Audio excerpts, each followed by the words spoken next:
Hello, legal warriors. Have you been ordered to do community service for a criminal case, or do you need to do community service? Well, in this video, I'm going to cover 4 mistakes to avoid if you're planning to do community service for your criminal case in Washington State. So stay tuned.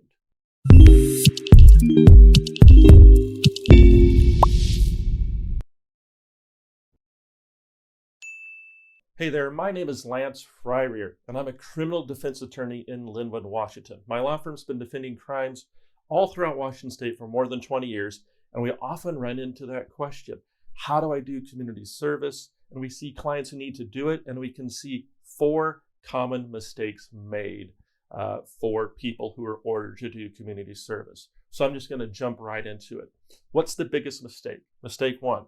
Mistake 1 is waiting too long to look into or start your community service. Let me tell you, prosecutors don't necessarily understand how hard it is to find nonprofit organizations that will take somebody who's been charged with a crime to do volunteer work or community service.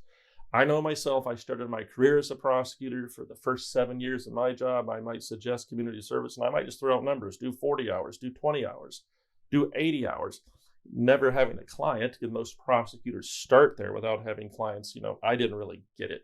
And of course, nowadays I do. It's hard to find a place to do community service, and the places that do take people are known, and therefore there might be quite the wait list. Plus, you also have to fit it into your schedule. So a common situation might be you get ordered to do, let's say, 40 hours of community service, or God forbid, on a felony, you might get ordered to do 240 hours community service. Well, there's typically going to be a deadline, 3 months, 6 months, something like that. And, you might be relieved. I'm done with the criminal case. I just have to go do these things. I'll get to it when I get to it. I've got to work enough hours to pay for my life. But get started right away. Start calling around. Tap into the resources of your attorney or any probation person or somebody at the court, and then start to figure it out. And then take a look at your calendar. Well, they say they've got 4 hours on this day or 2 hours on that day. Start to think how it might fit into your lifestyle, and then get started as soon as possible. If you get it done sooner, you're going to feel better. You're going to have less risk, and won't it be nice to put it behind you? So the first big mistake to avoid is to not wait too long to get started. I think the second mistake that I see out there that you want to avoid is going to a place that doesn't qualify for community service. So the big question we get is, hey, can I do it at my church? And the answer is, it depends. Some courts will allow you to do volunteer work for a church, and some courts will not allow that. And so you've got to know the answer to that question before you go try to do your community service at a church. And I won't get into the pluses and minuses. Is it good or bad, or why is it that a court doesn't sometimes want to allow that? But you need to figure that out. And the best way to figure it out, number one, is if you trust your attorney, talk to your attorney and get them to give you the yes or the no. And they may need to look into it themselves.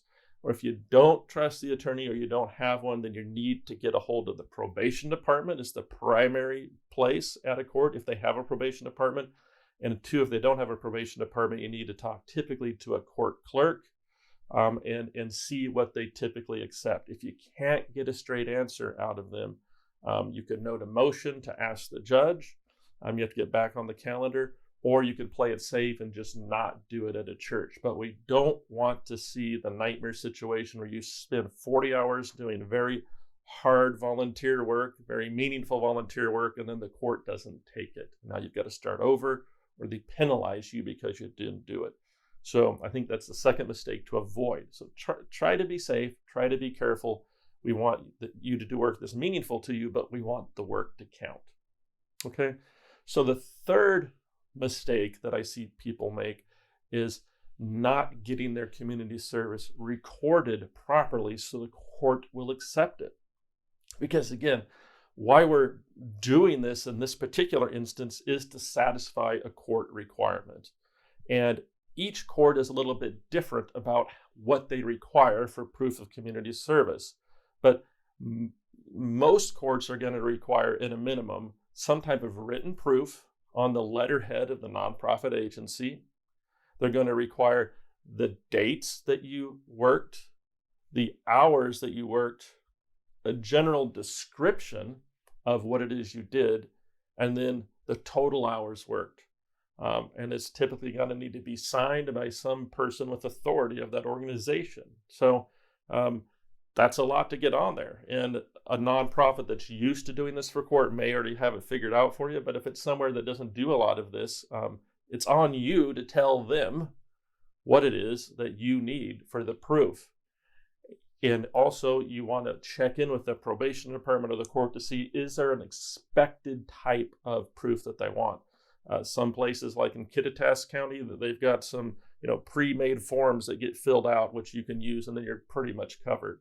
But some other places are more loosey-goosey about it. So for our firm, we're going to try to let our clients know what you need, and we're going to put a pretty cover sheet on it so it's easier for the court to accept the proof. So that's a big mistake to avoid, is don't do the work and then not have the proof of what you did. So now it doesn't count, and then we've got problems.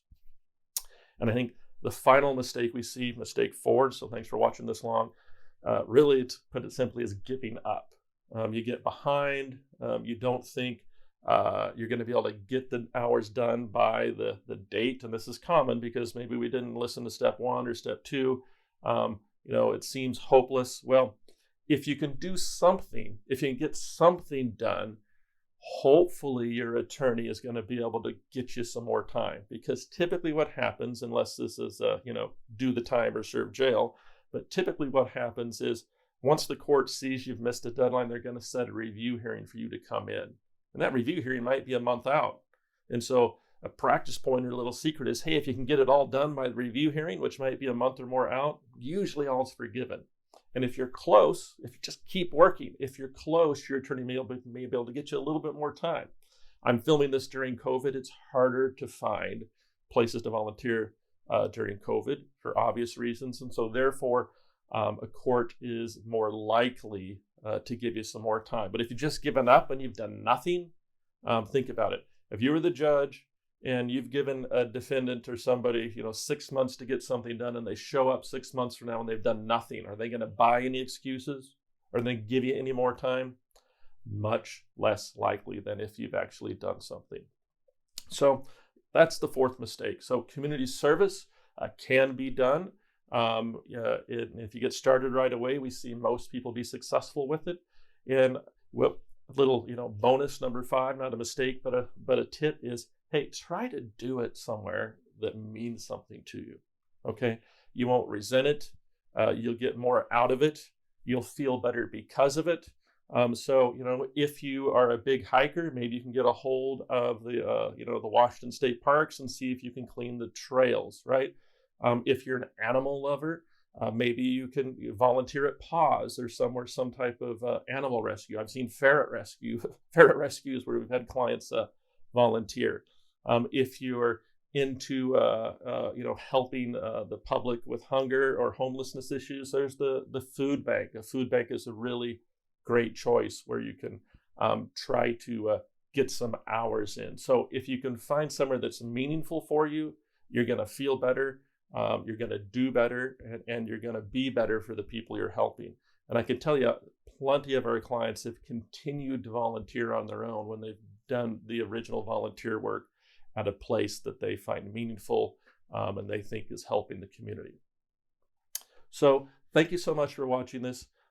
If you find this video useful, it's very helpful if you can like and subscribe, because we'll get more information out there. And if you find yourself in a legal situation, if you're charged with a crime or you're needing help even with community service, you can feel free to give our office a call. Again, we've been doing this for more than 20 years. We can listen to what happened. We can try to point you in the right direction, and we can be there for you. Thank you.